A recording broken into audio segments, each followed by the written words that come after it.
What's up, everybody? Matt Maran here for another weekly update. There's lots of exciting news to go over here this week, but before I get into the news, I first want to mention I'll be doing my usual weekly live stream here on Sunday night at 9 p.m. Eastern Time, so join if you can. It's always a fun time hanging out and talking cars with all of you. But getting into the news here this week, I'm really excited for this first story. So this is possibly one of the biggest debuts of the year, in my opinion, and it is for what is simply called the Slate Truck. And so it's made by a company called Slate Auto, and it's targeted to start under $20,000 as long as the EV tax credits hold up, which is unlikely. So count on this maybe being, 25 to 27 and a half, something like that. And this is the truck and the vehicle, though, that I've been saying for years somebody needs to make. If you watch me on the live streams, I often rant about how I wish someone would just make simple vehicles and how it's very easy to make an SUV out of a truck and just putting a cab on the back. And it seems like Slate Auto seems to agree with with my rants here, because this is a truly bare bones thing. So it has no infotainment, just a phone mount and a USB port, and speakers are even optional. Plus, it only has crank windows. I love it. Their CEO said, "The definition of what's affordable is broken, and that Slate exists to put the power back in the hands of the customers who have been ignored by the auto industry." That alone, I just want to give them a round of applause. Man, I don't know. I just wholeheartedly agree with this, and this is so exciting to see someone possibly finally doing a bare bones vehicle. And so it's pretty small. It's about 25 inches shorter than a Maverick, so a little over, 2 feet shorter than a Maverick. I mean, a lot of that could just be, taken up by the fact this is a 2-door instead of a 4-door. So think of it similar to that. But despite having a 5-foot bed here, it still does have, a little bit of a longer bed than a Maverick. So that's 4.5 feet, I think, for the Maverick. So 5 feet here, pretty good. It also has a good sized frunk as well. So an extra bonus space there. And there's so many cool new approaches to how things are done with this. So the first is that it comes only one way as a 2-door, 2-seater pickup truck in slate gray. But they will have a huge amount of accessories and modifications that you can either install yourself or have installed by the service center professionally. And so we're not talking about just traditional accessories. First, there's wraps, so you can get different colors if you'd like.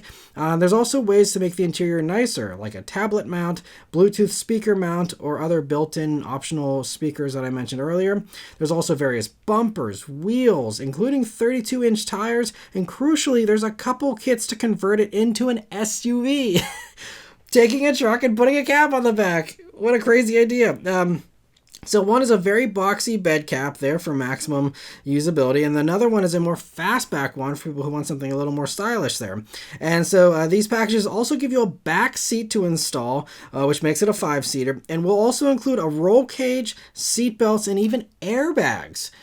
So it actually, I guess they have a lot of confidence in people's ability to install airbags correctly, but apparently, this is aftermarket, but they're actually going to supposedly be selling this stuff to people, or again, you can have a professional put it in for you. But it just exactly shows just how easy it is to convert a truck into an SUV.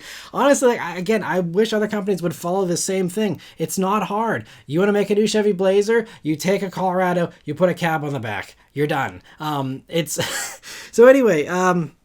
This is just all brilliant in my opinion. And literally, if I was going to do a car company, this is basically what I'd be doing, aside from adding probably a coupe or a sedan version. But anyway, so as far as the powertrain here, it's only electric with a single rear motor that does 201 horsepower and 295 pound-feet of torque. And that provides it with an 8 seconds 0 to 60 time and a 90 mile per hour top speed, which for something like this, I think is plenty.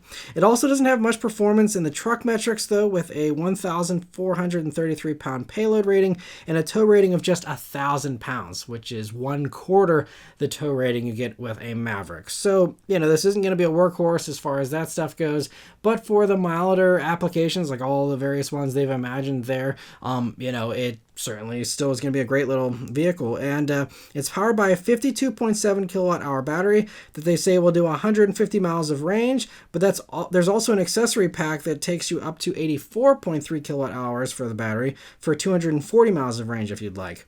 And it's not as high tech as far as the battery either.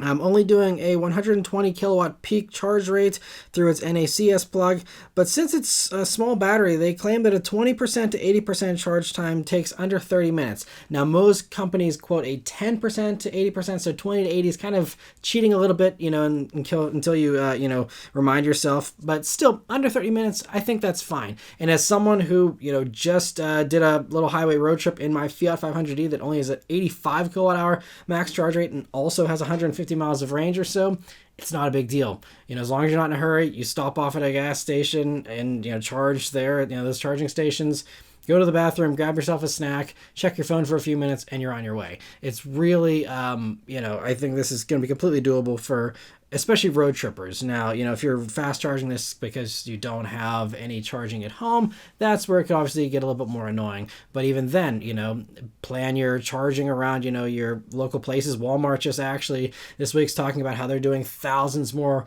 EV chargers on their own, and they're adding tens of thousands of chargers. So you go to Walmart in your little Slate, and while it's sitting in the Walmart parking lot, it's getting its charge for the week for all your around town driving, and you're doing your shopping. It's not a big deal. But anyway, so I think, again, this is always going to be not super impressive as far as the electrical stuff if we're talking about affordable EVs, for at least the time being, and that's completely fine in my opinion. But anyway, so it also should be a decent handler. It only weighs 3,602 pounds thanks to that smaller battery, and runs 245 wide tires on 17-inch wheels. And so, while it is bare bones, it does have federally required safety stuff to make it street legal, of course. So that includes a backup camera that I'm assuming displays in the gauge cluster there, and automatic emergency braking. And there doesn't seem to be any option for blind spot monitoring, adaptive cruise control, or anything like that available. But this is a small car, so blind spot monitoring is not a big deal. And with this sort of range, how badly do you actually need adaptive cruise? So again, taking out the things that everyone thinks maybe it'd be nice to have, Corolla gives you that as standard, but you don't need it. And all those sensors, drive up the cost so much, again, get rid of it. I love it. And they also say that, it has side curtain airbags, seat-mounted side airbags, as well as the usual front ones. So a good amount of airbag coverage here, too. And again, the fact that you can even, have the rear ones there whenever you convert this to a, more than two-person vehicle. They also say they're expecting to get top marks in crash tests as well, which is, really cool too. That's something they didn't have to do. They could have done the bare minimum there in order to keep the price down. But the fact that this is supposedly also very safe is really encouraging to hear too. And so they say they plan to build it in the Midwest in a yet to be announced re-industrialized factory, which is going to help them because they say the first trucks they want to have rolling off the line by the end of 2026. So with that timeline, obviously you can't build a factory in a year and a half or whatever. So they're going to find a factory that they can buy and, put it up there. We'll have to see. There have been some factories that have been laying around. Like there is, I believe, still the one that used to build the Chevy Cruze that was supposed to build some of these other electric trucks. I think Foxconn owns the factory in Ohio. Maybe there's that one, and we'll see what they end up using. But anyway, yeah, very interesting to hear that. They also say that these will be sold direct to consumers online, and they will have service centers, kind of like what you see from other, non-dealership EV brands. And you can reserve one on their site now for just $50. And while there, have been other EV startups that have certainly came and went, Canoe is a recent example of one that's just gone bust. This one does have the backing of Jeff Bezos, for better or for worse there. He's another polarizing figure. But, the last thing that he backed, the Rivians, they're doing pretty well. And, at least you have some pretty wealthy individuals, and they have a lot of other financing as well to hopefully make this a reality. But I can't help but think that in these days we're living in, where, again, people are more cash-strapped than ever, that's likely not going to get any better anytime soon with tariffs and all the other BS going on. I think something like this, honestly, I wish it was here this year. But, by the end of 2026, we could be feeling the effects of, policies and stuff pretty strongly by that point. And I think this could really be a great breath of fresh air in the car industry to truly bring something affordable and beat everyone to the punch. Ford's been dragging their feet on electric Maverick. All these other companies have been slowly, saying they're going to do stuff. Tesla's been saying about doing affordable stuff for a while, but no one's actually done it. And this is actually doing it. So thank you, Slate. And again, as someone who has been wanting to see someone do this for a long time, I'm very interested to see how this goes for them. I wish them all the best. But man, that is, to me, just again, so exciting to finally see someone offering a bare bones vehicle. I think it's going to be a huge hit. Lexus has revealed the next generation of the ES this week, which debuted at the Auto Shanghai 2025 show. And while all the other vehicles that debuted in China are mostly just for China, this one is a global model that we will actually be getting here. So there's a couple big surprises here. The first being that I was wrong last week. The charge port on the front isn't for a plug-in hybrid. It's actually for the electric version of the ES that I didn't think was on the horizon, but here we are, we have it. And I don't think anyone really saw that coming, but there will still be a gas-powered one. That goes hybrid only here for this new generation, just like we saw with Camry, so no real surprise there, but that's going to be using that same powertrain of a 2.5-liter naturally aspirated engine, combined with either front-wheel drive or an optional e-axle for all-wheel drive, and that one's called the ES350H, and it does 244 horsepower and a 7.8 seconds 0 to 62 mile per hour time. The electric ones will start with a front-wheel drive ES350E that gives you 221 horsepower, appearing to use the same electric motors and battery as the refreshed BZ4X and Lexus RZ. That one will do an 8.9 seconds 0 to 62 mile per hour time and a range of around 300 miles on our EPA test, according to Lexus. And the all-wheel drive ES500 does 338 horsepower, a 5.9 seconds 0 to 62 mile per hour time, and a range somewhere under 300 miles. It's on the TNGA GAK platform for better rigidity and ride quality, and it gets a multi-link rear suspension now. There's even rear-wheel steering available, which is cool, and that'll be helpful since this one is 6.5 inches longer than the old one. It's really a lot bigger here. It's on a 3.1 inch longer wheelbase, and it's also 2.1 inches wider and 4.3 inches taller for the gas version, actually being 4.5 inches taller for the EV version. The inside is a big surprise too, appearing to abandon what I thought was a nicely executed Lexus infotainment system of the past, and now we have generic tablets and even less buttons and knobs than we had before. So there's a 12.3 inch gauge cluster, a 14 inch touchscreen, and the option in certain markets to get another 14 inch passenger display, but I'm not sure if we're going to get that one here in the States or not. The back seat gets more plush too, with the option for massaging seats back there now, and a climate control panel in the armrest. I do love the use of color there, and I hope there's lots of other bold options as well, but it won't go on sale until the middle of 2026, they say, so we have a little bit of a while to wait for that one, and there's no pricing for it yet. Toyota's other debut here in Shanghai was the BZ7, which is this sleek electric sedan that is only for China. It's bigger than a Camry and was a collaboration with the Chinese car company GAC, like some of the other electric Toyotas they sell in China.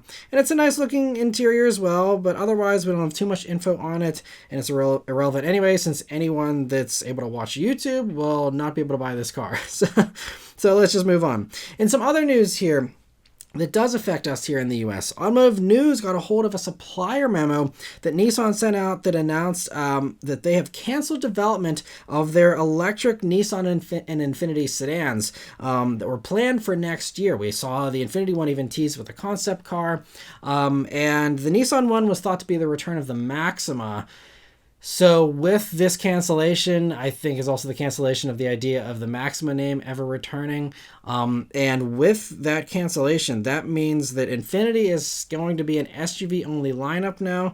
And with Nissan, as far as sedans goes, the only one they're going to have on offer, I believe, is Sentra, because I think Versa is going away, at least here for the States, and Ultima as well. So that's a bit unfortunate, especially considering how, sedans are oftentimes more affordable than SUVs, and I think affordability is one of Nissan's strengths right now. So, they have, lots of great stuff like the Kicks too, but just a little bit of a bummer there. And Nissan confirmed the report, by the way, saying it's due to recent changes in industry market conditions.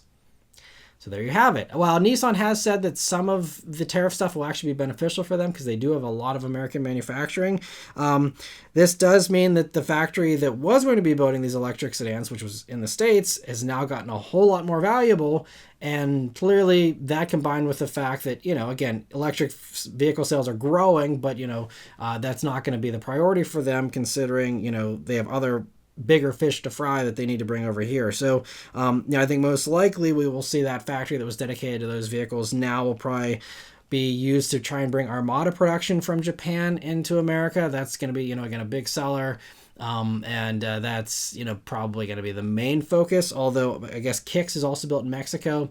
And so bringing that one into the States, might be part of the move too. We'll have to see. But either way, again, like I've said in the past, all these car companies are going to have to, nix some stuff, prioritize, what gets built in the States and what they can ship out other places. But I guess as far as these electric sedans, again, just the headwinds against EVs currently, as well as, this tariff stuff just means that even trying to build these things in Japan or something instead, I guess probably wasn't worthwhile for them to bother continuing with. So sad to hear that. We do know Nissan has a lot of other products coming down the road, but I guess sedans are just not part of that priority, sadly. So interesting to hear that. But for some better Nissan news here, Motor One got some interesting insider info here from Nissan's USA's chief product planner about their goals for the next generation of the GTR. So they said, number one, it has to be a very authentic car, authentic to its roots, and that it needs to have a Nürburgring performance record, just like the last one did. Because he says that's what established the car's cred, that it beat a Porsche 911 on its home turf. That needs to hold good. And that's a very high bar these days with how impressive 911s have gotten. Again, I'm not sure if he's talking about competing with the top versions of that or just, regular 911s that I'm assuming a regular GTR would compete with. But either way, I mean, they got their work cut out for them. And also, he did say that the car will need to be electrified to some degree, saying, lastly, that those big horsepower cars are simply not going to meet emission standards. So it's a matter of where the tech catches up with us. Battery tech, motor tech, and it may take us a few years, but GTR will be back without a doubt. So, I mean, I guess that's assuming the company continues to thrive or starts to thrive, I guess I should say, and that it doesn't go bankrupt or something. But as far as, Nissan being in control, GTR is going to happen again someday. But yeah, it's hard to imagine, again, a company that's really struggling this badly, how they're going to come up with, top-notch stuff to beat Porsche. But I mean, they did in the past, and, hopefully they can do it again in the future. We'll see, but very interesting to hear that. And for even more info on the crazy ideas they have for the new GTR, the same product planner also spoke with the Drive and revealed to them that they're even thinking, can we do a next generation NSX and GTR off of the same platform, make the NSX authentic to what it stands for, and make a GTR authentic to what it stands for, so they are not clones. Can you co-develop two cars like that? I think we can, which is a pretty wild idea considering what those two cars are, and if you do want to keep them authentic. And he understands the outlandishness, it seems, of this idea, and made clear that this doesn't mean that this will happen, saying that the authenticity of this matters, and Acura NSX had a very different origin of what that car was. Super lightweight, all aluminum, and he added that the NSX is super precise, lightweight, aerospace execution, whereas a GTR is a brute, but a sophisticated brute. But he does say that he thinks it can be done. I guess we'll see. I think, the last we heard from Acura, NSX was going to be all electric. Now, that could change, but I assume that Acura is going to probably want to stick to that going forward. Again, if we're talking about something that's a Halo model, some advanced thing that's going to have a long production run, then you got to plan for the 2030s, in which case it should probably be electrified some way. And also the GTR concept we saw back at the end of 2023, I believe, that was also electric, using solid-state batteries hypothetically. And so if both of these cars are EVs, then that makes it a whole lot easier to kind of, wrap your head around this idea. Now, purists would say that making either of these EVs would kind of nullify the authenticity of both of them, because NSX isn't NSX unless it's mid-engine, and that, GTR isn't GTR unless it's a twin-turbo, 6-cylinder that's crazy. So you're never going to make those people happy with the switch to electrification, but again, if we're just talking about wild stuff, maybe NSX could be a lighter, simpler version, with no backseat, and GTR has a backseat, a little bit bigger and higher, but still have that same platform that's shared, possibly. I don't know. We'll have to see. But it's just interesting though. I love this new openness with these Nissan executives. Kind of getting a peek behind the curtain and hearing them think out loud in a way of where they could go with this stuff is very fascinating. So yeah, great to hear that. But that's not all we got from the Nissan product planner. He was on a roll here. So while talking to Motor Trend at the New York Auto Show, he confirmed that they will have a plug-in hybrid version of the Frontier by 2028, saying for its upcoming life cycle to make sense and be compliant, it will have to be electrified. So partially, I'm assuming this is because he doesn't expect the U.S. free-for-all and emissions regulations of the next 4 years to last beyond that, or forever at least, and also because he said that they would like to consolidate the Frontier and the Navara that sold in other parts of the world as one truck. Once again, they used to be kind of the same truck, then they kind of split off here for this new generation, but they want to bring them both back under the same platform, being kind of the same thing basically, for cost savings and just because it seems to make sense anyway. And so he added that to keep that full spectrum of use, referring to towing and range and all that, I think a plug-in hybrid would be the ultimate solution, and that we're still working on it. And I'm sure they are for North America, but in China, they hilariously just debuted a Chinese plug-in hybrid Frontier that sadly we won't be getting here. So it's called the Frontier Pro plug-in hybrid, and the reason we won't get it is that it's another Chinese car collaboration based on the Dongfeng Z9 that will be sold in other markets, likely ones that already get other Chinese cars. So it's not just for China, but other markets that are friendly to Chinese vehicles. And so it's powered by a 1.5-liter turbo 4 and an electric motor that combine to do 402 horsepower and 590 pound-feet of torque. And on the easier Chinese test cycle, the battery is rated at 84 miles of range. It still has a locking rear diff and a 2-speed transfer case as well. And the interior is much less trucky than we're used to, with the usual array of screens and some nice looking materials. And you can even get heated, ventilated, and massaging seats in this thing, which is crazy. And it looks great, and it's just too bad we have to wait until 2028 to get maybe something similar. Who knows? Because we're so far behind the Chinese on electrification and stuff. We might get something that's even less impressive than this in 3 years for the North American market. But anyway, very interesting to see that. And I'm going to briefly cover a few of the other Chinese debuts that's Shanghai. Now, most of these, actually all of these aren't coming to the States, but it's kind of interesting to see some of these concepts, what these companies are thinking about for other parts of the world, and just kind of again fascinating. So first off, Honda has done some of their own Chinese badge engineering here, working with Dongfeng and GAC to make versions of their cars that are badged as the Honda GTs. Strangely, there are two separate vehicles that have the same name. So there's versions that can have up to 469 horsepower and up to around 400 miles of range. And the exterior of the blue one clearly was designed by a fan of the Lamborghini Ruelto. And the interior is a mess of screens, including a passenger display with bezels that look like they're from a tablet that's 15 years old or something. It's interesting, but so there's that. Moving on, Buick has shown off the Electra GS concept, and man, that is a beautiful car in my opinion.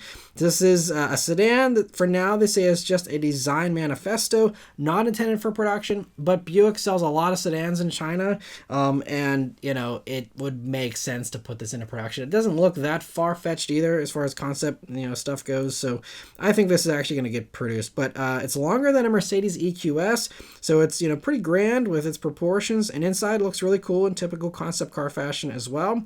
I wouldn't be surprised though, again, if we see a production version of that, and also possibly this kind of styling also influence future Buicks like we saw with the Electra concept we got a while back, the Wildcat concepts.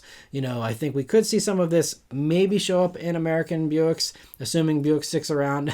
You'll have to wait and see. But anyway, very interesting to see that one. And for the last Chinese car that I'll cover here, Volkswagen revealed 3 new concepts, the ID.Era, ID.Era, and the ID.Evo.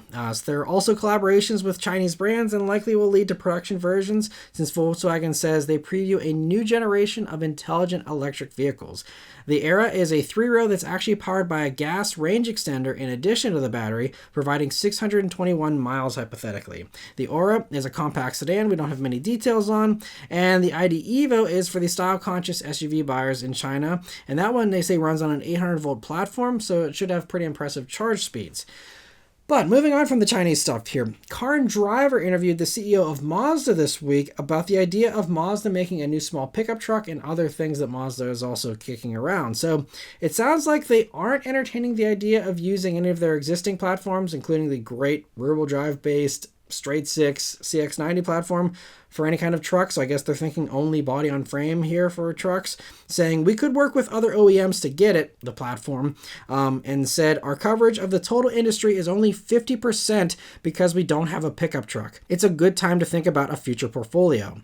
So they do have the BT50, actually, a truck in other markets that's a rebadged Isuzu, but I guess building some of those in the US probably doesn't make sense for a variety of reasons. Probably doesn't pass safety regulations here and other things, but we'll see if they end up doing anything or not. They also asked him, Car and Driver asked him about sports sedans and, the idea of Mazda bringing something back here. And he said that we've got a really beautiful concept. We already have this idea. We are able to install a 6-cylinder, but marketability remains a concern. But said the sedan segment has shrunk, but there are many fans. So the openness is great to hear, and, it just seems that, like, the way he's talking, there's really not going to be any sedan anytime soon if they're still worried about marketability, and he's kind of talking hypothetically here. I mean, he could be bluffing, and they might have something that debuts tomorrow, but it sounds like, they're still in the conceptual phase or the business case phase of a sedan. And, the rumors of, there's partnerships, rumors that, the new Lexus ES is going to share a platform with the new Mazda sedan that's going to be on the Mazda platform. There's been all kinds of rumors. It sounds like all that might be unfounded. We'll have to see. But very interesting. That sounds like they're just still struggling with the business case, which is what I asked Mazda myself, one of their engineers, back on the CX-90 launch a couple of years ago, and they said, tell people to buy sedans again. That's the bottom line. If they can, I think, we're seeing Altima going away. Malibu just went away. These were cars that sold in the 6 figures. And, obviously the, Toyotas, the Hondas, the Hyundais, and the Kias are more than happy to scoop up those sales. But, I think Mazda has more room than ever here, honestly, as far as, space in the industry and in the lineup for a sedan. So I don't know. But anyway, interesting to hear that. Moving on here, Mercedes has this week shown off a new yoke for steering and a new steer-by-wire system that they plan to put into a car as soon as next year, they say. And judging by this prototype, it'll most likely be the refresh of the EQS that'll get it first. So Mercedes says they're doing this because it improves directional stability, lateral agility, and easier maneuverability in parking situations. And while the natural worry, obviously, is how to steer a car if any of these systems fail, because there's no physical connection between the steering wheel and the wheels. But Mercedes reassures everyone they've put over 621,000 miles on the system already, and that the system has redundancies to back up. I think they say they've basically doubled everything so that if one system fails, there's a full, complete other system to step in. They also say there's wheel-specific braking and other things they could do to manage a vehicle that would be out of control to bring it to a stop. And of course, you have a zillion sensors that, assuming all that stuff's still working, would just kind of hopefully stop things before they get out of hand. But anyway, something tells me that adding this to the EQS is not going to help the already poor selling EQS sell any better, especially considering all the blowback that Tesla had when they tried to integrate the yoke. And it just, doesn't seem like a good idea. The steer-by-wire thing is not as big of a deal. Infiniti had that with the Q50 for years, and it's, been pretty flawless, I think. But just the yoke thing especially just seems problematic. But good luck, I guess, to Mercedes, and hope it works out for them. And lastly, I've got 2 tariff-related stories to cover briefly here. So first, Reuters is reporting that in order to work around the tariffs, Toyota is adjusting production plans for the next generation RAV4. So the current one is built in factories in Kentucky, Canada, and Japan. But for the new generation, they're planning to actually phase out the Kentucky production and allocate that space to another model instead. But considering, obviously, RAV4 is their top seller, they sold almost 500,000 of them last year. Obviously, keeping production in America is now going to be a top priority, assuming, again, tariffs stay the way they are. So Reuters says the plans aren't finalized yet, and that's because of the lead time for all this stuff. They say that it's too late to stop the wind down for the Kentucky RAV4 production. That's already, again, these are the thing with this, is this, we're talking about a very long train that takes a long time to stop and turn around. So, that's still going to happen. They will still end production of RAV4 in Kentucky sometime later this year. But they say that if they can adjust things, or if they do decide to adjust things, they would start building the next generation RAV4 in Kentucky in 2027. So even though the car is, I'm pretty sure everyone's agreed it's going to come out at some point this year and probably start production sometime, early next year, or maybe even late this year. The Kentucky production wouldn't begin until sometime in 2027, so a year or more after the debut probably of this new RAV4. And they say that, the kind of deliberations are just around the idea that this is going to be very time consuming and very capital intensive. And again, there's just so much uncertainty. Are they going to, again, start this giant snowball and get it rolling again to go back to Kentucky if this stuff again gets dropped or things change? It's just, car companies and everyone needs stability, and we just don't have it. So I feel so sorry for all these Toyota executives and all automotive executives and other executives as well that have to try and figure out how to plan for, chaos and uncertainty here. And so this means that either 2026 will be a complete write-off for RAV4 and they just won't be able to sell it here, or they'll have to tack on the 25% tariffs, or maybe they'll get an exemption with Canada and some of that stuff, but I don't even know if that could fully supply production. So I don't know. It's going to be interesting, but it's going to just screw up, again, also whatever they were planning on making in that Kentucky factory and that domino effect. It's just a giant logistical nightmare.